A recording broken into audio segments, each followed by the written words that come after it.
so বন্ধুসকল ভিডিওটো বহুত ইম্পৰ্টেণ্ট হ'ব গৈছে সো ভিডিওটো স্কিপ নকৰিবা সো ভিডিওটো চাই লোৱা আৰু তোমালোকে যোনবিলাকে মোৰ মানে সাবস্ক্ৰাইবাৰ আছা তোমালোকৰ কাৰণেতো ভালেই বাকি যোনবিলাকে সাবস্ক্ৰাইব কৰা নাই সাবস্ক্ৰাইবটো কৰি লোৱা চেনেলটো যেহেতু ইয়াত তোমালোকৰ আজি চেনেলটো তোমালোকে গম পাই যাবা যোনবিলাকে অনলাইন যোনটো লেটিং হয় সো অনলাইন লেটিং তোমালোকে এপ্লাই কেনেদৰে কৰিবা আজি তোমালোকে এই ভিডিওটোৰ পৰা তোমালোকে গম পাই যাবা যদিও তোমালোকে আগতে অনলাইন এপ্লাই কৰিছিলা নহলে ৰিজেক্ট হৈছিলে বা কিবা প্ৰবলেম হৈছিলে তোমালোকে এবাৰ এই ভিডিওটো এবাৰ চাই ল'বা বা চাই পেলাই এপ্লাই কৰিবা তোমালোকে মানে লেটিনত মানে পাবাই ঠিক আছে সো ভিডিওটো বলক ভিডিওটো মই স্ক্ৰীনত দেখাই দিওঁ তো ভিডিওটো শেষলৈকে চাব সো পোনপ্ৰথমে তোমালোকে গুগলত আহিবা গুগলত আহি পেলাই যোনটো স্বচ্ছ ভাৰত মিছন গ্ৰামীণ বুলি সাৰ্চ কৰিবা কৰাৰ পিছত যোনটো প্ৰথম যোনটো ৰেজিষ্ট্ৰেচন হয় সো ৰেজিষ্ট্ৰেচনত ক্লিক কৰি দিবা ক্লিক কৰি দিয়াৰ পিছত অকমান ওয়েট কৰিবা ওয়েট কৰাৰ পিছত তোমালোকে এটা নতুন পেজ খোল খাই যাব সো তোমালোকে পেজটো খোল খোৱাৰ পিছত তোমালোকে চাব লাগিব এনেদৰে তোমালোকে আহিব যোনটো দেখিছে মোবাইল নম্বৰ আইডি বুলি এনেদৰে আহিব সো তোমালোকে ইয়াত যোনটো ফোন নম্বৰটো হয় ফোন নম্বৰটো তোমালোকে ইয়াত দি দিব লাগিব সো মোবাইল নম্বৰটো দিয়াৰ পিছত যোনটো প্ৰসিড হয় প্ৰসিডত ক্লিক কৰি দিবা তাৰপিছত অকণ ওয়েট কৰিবা তেনেকৈ ইয়াত আহি গৈছে চাই লোৱা the mobile number is already registered please proceed to log in যদি তোমালোকৰ যেহেতু অলৰেডি তোমালোকে লগ ইন মানে কৰি থৈছিলা ৰেজিষ্ট্ৰেচন কৰি থৈছিলা তো ৰেজিষ্টাৰ কৰা মানে যোনবিলাক কৰি থৈছিলা যোনটো নম্বৰত সো এনেদৰে মানে শ্ব' কৰিব যদি ৰেজিষ্টাৰ কৰা নাই তোমালোকে ফোন নম্বৰ দি পেলাই তোমালোকে আৰু নামটো দি পেলাই ৰেজিষ্টাৰ কৰিব লাগে বহুত সিম্পল হয় যদি সেইটো নোৱাৰা মই কমেণ্ট চেকশ্যনত জনাবা মই নিশ্চয় তোমালোকক বুজাই দিম ঠিক আছে এতিয়া যেহেতু এইটো অলৰেডি মোৰ এইটো নম্বৰত ৰেজিষ্টাৰ আছে মই তোমালোকক এতিয়া দেখাম কেনেদৰে এপ্লাই কৰিব লাগিব ঠিক আছে সো পোনপ্ৰথমে ওকে অপশ্যনটোত ক্লিক কৰি দিবা ওকে ক্লিক কৰি দিয়াৰ পিছত ঠিক এনেদৰে আহিব শ্ব' কৰিব এনেকৈ আহিব স্বচ্ছ ভাৰত মিছন চিটিজেন ৰেজিষ্ট্ৰেচন বুলি আহি যাব তোমালোকে ইয়াত পোনপ্ৰথমে ইয়াত মোবাইল নম্বৰটো দিব লাগিব মোবাইল নম্বৰটো দি পেলাই গেট অ'টিপিত ক্লিক কৰাৰ পিছত অ'টিপিটো ইয়াত সেন্ড কৰিব সেন্ড কৰাৰ পিছত তোমালোকে অ'টিপিটো ফিল আপ কৰিব লাগিব ঠিক আছে মই এইটো ফিল আপ কৰি লওঁ তাৰপিছত যোনটো গেট অ'টিপি হয় গেট অ'টিপিত ক্লিক কৰি দিবা তাৰপিছত যোনটো এণ্টাৰ অ'টিপিটো দিবা দি পেলাই যোনটো সিকিউৰিটি কোডটো হয় সিকিউৰিটি কোডটো ইয়াত ফিল আপ কৰিব লাগিব যোনটো হয় একজেক্ট মানে এ টু জেড তোমালোকে ফিল আপ কৰি দিবা যোনটো যি হয় ভালদৰে চাই ল'বা চাই লৈ পেলাই ধুনীয়াকৈ দি দিবা তাৰপিছত তোমালোকে যোনটো সিং ইন অপশ্যনটো হয় তাত ক্লিক কৰি দিবা তাত ক্লিক কৰি দিয়াৰ পিছত তোমালোকৰ যোনটো আইডিটো হয় তোমালোকৰ যোনটো নাম হয় সো নামত তোমালোকৰ এনেদৰে শ্ব' কৰিব যেহেতু যাৰ নামত তোমালোকে কৰিছিলা সো এনেদৰে তোমালোকৰ আগত মানে শ্ব' কৰিব ঠিক আছে লেপটপ থকা যোনটো তিনিটা বটনটো তাত ক্লিক কৰি মই নিজৰ এপ্লিকেশ্যনত ক্লিক কৰিবা ফৰ্মখন তোমালোকে ফিল আপ কৰিব লাগিব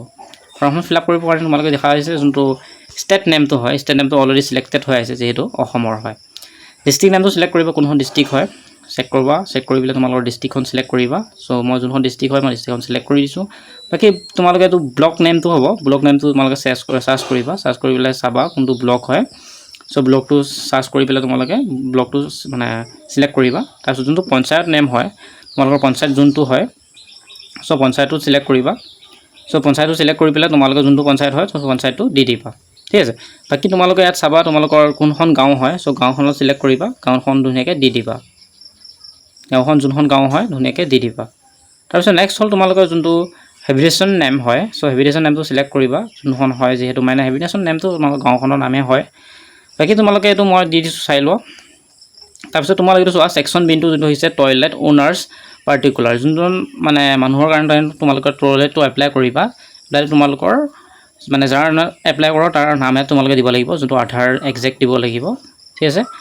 মই এতিয়া বাৰু এইটা ফিল আপ কৰি দিছোঁ ইয়াত তোমালোকে আধাৰ কাৰ্ডৰ নামটো মানে যেনেকৈ আছে তেনেদৰে মানে দিবা তাৰপিছত যোনটো আধাৰ কাৰ্ডৰ নম্বৰটো দিবা দি পেলাই যোনটো আই বটনটো হয় তাত ক্লিক কৰিবা ক্লিক কৰি পেলাই যোনটো ভেৰিফাই আধাৰ নং হয় তাত তোমালোকে এটা মানে ক্লিক কৰি দিবা সো তোমালোকে যোনটো আধাৰ কাৰ্ডৰ নম্বৰটো দি দিবা দি পেলাই যোনটো ভেৰিফাই আধাৰত ক্লিক কৰি দিবা ভেৰিফাই আধাৰত ক্লিক কৰাৰ পিছত অকণমান ৱেইট কৰিব লাগিব অকণমান ৱেইট কৰাৰ পিছত তোমালোকৰ আগত এটা পেজ খোল খাই যাব তাৰপিছত ঠিক এনেদৰে আহি যাব যোনটো ভেৰিফাই সাকসেছ বুলি আহি যাব তাৰপিছত ফাৰ্ডাৰ বা হাজবেণ্ড নেম দেখুৱা ঠিক আছে এইটো মই ফিল আপ কৰি দিওঁ তাৰপিছত নামটো আৰু যোনটো জেণ্ডাৰটো দিবা তাৰপিছত যোনটো কেটেগৰী হয় কেটেগৰী এপিএল হয় বিপিএল হয় সিলেক্ট কৰিবা সিলেক্ট কৰাৰ পিছত যোনটো সাব কেটেগৰী হয় সাব কেটেগৰী সিলেক্ট কৰিবা ইয়াত যেহেতু বিপিএল সিলেক্ট কৰিলোঁ সিলেক্ট কৰাৰ পিছত যোনটো কাৰ্ড টাইপ হয় কাৰ্ডখন যেহেতু আধাৰ কাৰ্ডত আহি গৈছে আৰু কাৰ্ড নম্বৰটো মানে নিজে শ্ব' কৰি যাব ঠিক আছে বাকি তোমালোকে যোনটো সাব ক্যাটেগৰি হয় সাব ক্যাটেগৰিটো সিলেক্ট কৰিবা জেনাৰেল হয় এসসি হয় এসটি হয় জি হয় সিলেক্ট কৰিবা যেহেতু ইয়াত ওবিসি টো মানে আহা নাই সো তোমালোকে যোনটো জেনাৰেল হয় জেনাৰেল অপচনটোতে সিলেক্ট কৰি দিবা ঠিক আছে বা অৰ্ডাৰ অপচনটো যেহেতু মানে শো কৰা নাই সো জেনাৰেলটোতে সিলেক্ট কৰিবা মই জেনাৰেলটোতে সিলেক্ট কৰি দিয়া লিখা আছে যে প্লিজ ক্যাটেগৰি সাব ক্যাটেগৰি সো যেহেতু লিখিব নাই সো জেনাৰেলটোতে সিলেক্ট কৰি দিবা ঠিক আছে বাকি মোবাইল নম্বৰটো তোমালোকে যদি দিব বিচাৰা দিব নহলে নিদিলেও কথা নাই এড্ৰেছটো তোমালোকে দি দিবা এড্ৰেছটো তোমালোকে যেটো আধাৰ কাৰ্ডৰ মতে আছে তো এটো দি দিবা তাৰ যোন সেকশন সি হয় bank account details so IFC কোডটো প্ৰথমে ইয়াত ফিল কৰিব লাগিব ফিল কৰাৰ পিছত ইওৰ আইএফসি কোডত ক্লিক কৰি দিবা ক্লিক কৰি দিয়াৰ পিছত তোমালোকে অকমান ওয়েট কৰিবা ওয়েট কৰাৰ পিছত তোমালোকে আইএফসি মানে যোনটো আইএফসি কোডটো হয় আইএফসি কোডটো তোমালোকে এপৰ ভালদৰে চাই ল'ব পাৰিবা তোমালোকে ইয়াত যোনটো বেংক হয় বেংক একাউন্টটো তোমালোকে দিবা বেংক একাউন্টৰ নামটো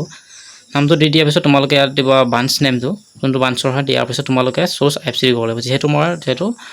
আইএফসি কোডটো দিবা আইএফসি কোড দিয়াৰ পিছত তোমালোকে সকলোবোৰ শো কৰি দিব বেংক নেম আহিব বা সকলোবোৰ নাম তোমালোকৰ শো কৰি দিব বা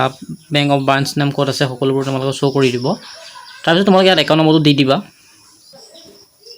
তাৰ পিছত তোমালোকে যোন দেখা পাইছা একাউন্ট নম্বৰটো হয় সো একাউন্ট নম্বৰটো দিবা কনফাৰ্ম একাউন্ট নম্বৰ দিবা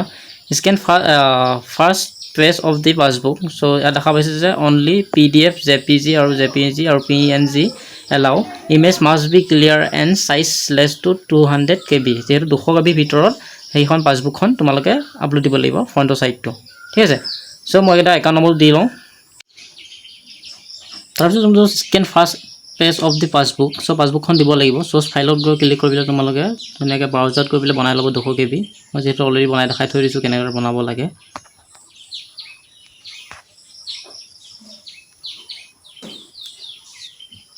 এনেকৈ পিডিএফটো দি দিবা এপ্লাই অপচনটো দেখা পাইছে এপ্লাই অপচনত ক্লিক কৰি দিবা এপ্লাই অপচনত ক্লিক কৰাৰ পিছত মই ওয়েট কৰিব লাগিব তাৰপিছত এপ্লাই কৰাৰ পিছত ঠিক এনেদৰে আহি যাব your application submit successfully kindly note the application নং ঠিক এনেদৰে এপ্লিকেশ্যন নম্বৰটো আহি যাব তাৰপিছত তোমালোকে ওকে ক্লিক কৰি তোমালোকে এপ্লিকেশ্যন নম্বৰটো যোনকৈ স্ক্ৰিনশ্বট এটা মাৰি ল'বা তাৰপিছত যেহেতু তোমালোকৰ এতিয়া এপ্লাইটো যেহেতু অলৰেডি হৈ গ'ল এতিয়া তোমালোকে কি কৰিবা জানানে যোনবিলাক তোমালোকে যে আধাৰ কাৰ্ডখন দিলা আৰু যোনখন বিপিএল কাৰ্ডখন হয় আৰু তোমালোকৰ যোনখন মানে আধাৰ কাৰ্ড আৰু তোমালোকৰ বেংক পাসবুকখন আৰু বিপিএল কাৰ্ডখন আৰু তোমাৰ পাসপোৰ্ট সাইজৰ ফটো এখন মানে যোনে এপ্লাই কৰিছিলা সো সেই কাগজখন লৈ পেলাই তোমালোকে মানে পঞ্চায়তত গৈ পেলাই তোমালোকে জমা দিব লাগিব জমা দিয়াৰ পিছত তোমালোকে মানে যোনটো মানে কামটো হয় আগবাঢ়িব নহলে তোমালোকৰ ৰিজেকচন হৈ যাব ঠিক আছে এটা তাক চেক কৰিবৰ কাৰণে তোমালোকে এপ্লিকেশ্যনত মানে চাবৰ কাৰণে তোমালোকে এই তিনটা বটনত ক্লিক কৰিবা ক্লিক কৰি যোনটো ভিউ এপ্লিকেশ্যনত হয় তাত ক্লিক কৰি দিবা তাত ক্লিক কৰাৰ পিছত ঠিক তেনেদৰে তোমালোকে ইয়াত দেখা পাব যেহেতু মই আজি 8টা 10 এটো সাবমিশন কৰিছো যেটো এপ্লিকেশ্যন সাবমিট যেহেতু এপ্লিকেশ্যন ৰিসিপ্ট আহি গৈছে ট্ৰেক ষ্টেটাছত ক্লিক কৰি তোমালোকে চেক কৰিব পাৰা ট্ৰেক ষ্টেটাছত ক্লিক কৰিবা ক্লিক কৰাৰ পিছত অকমান ওয়েট কৰিবা তাত ক্লিক কৰাৰ পিছত ঠিক এনেদৰে তোমালোকে চাব পাৰিবা যোনটো এপ্লিকেশ্যন ৰিসিপ্ট যেহেতু আজি হৈছে তাৰপিছত এপ্লিকেশ্যন সিকিউৰিটি ডান কৰিব তাৰপে তোমালোকৰ জিও টেকিং কৰিব এনেদৰে কৰাৰ পিছত মই কোৱা গতে আগতে ডকুমেন্ট কিটা ধুনীয়াকৈ গাঁও পঞ্চায়তত গৈ পেলাই ধুনীয়াকৈ পঞ্চায়তত যাবা পঞ্চায়তত গৈ ধুনীয়াকৈ ডকুমেন্টখিনি জমা দিবা তেতিয়া তোমালোকৰ মানে যোনটো লেটিনৰ এপ্লাই কৰা পেমেন্টটো তোমাৰ ডিবিটি পছাৰে আহি যাব ঠিক আছে যদি কিবা বুজি নোপোৱা বা কনফিউজ আছে তো কমেন্ট সেকশনত জনাব নাপাহৰিবা আৰু যদি চেনেলটো নতুনভাৱে আহিছে চেনেলটো সাবস্ক্ৰাইব কৰি বেল আইকনটো অন কৰিব এনে ধৰণৰ ইনফৰমেশ্যন পাই থাকিব মই নেক্সট ভিডিঅ'ত আপোনালোকক বুজাম যোনবিলাকে ৰিজেকচন হৈছে ৰিজেকচনৰ পৰা কেনেদৰে মানে ৰি আপলোড কৰিব পাৰিবা ঠিক আছে তো আজি ভিডিঅ'তে ইমানে ধন্যবাদ জয় অসম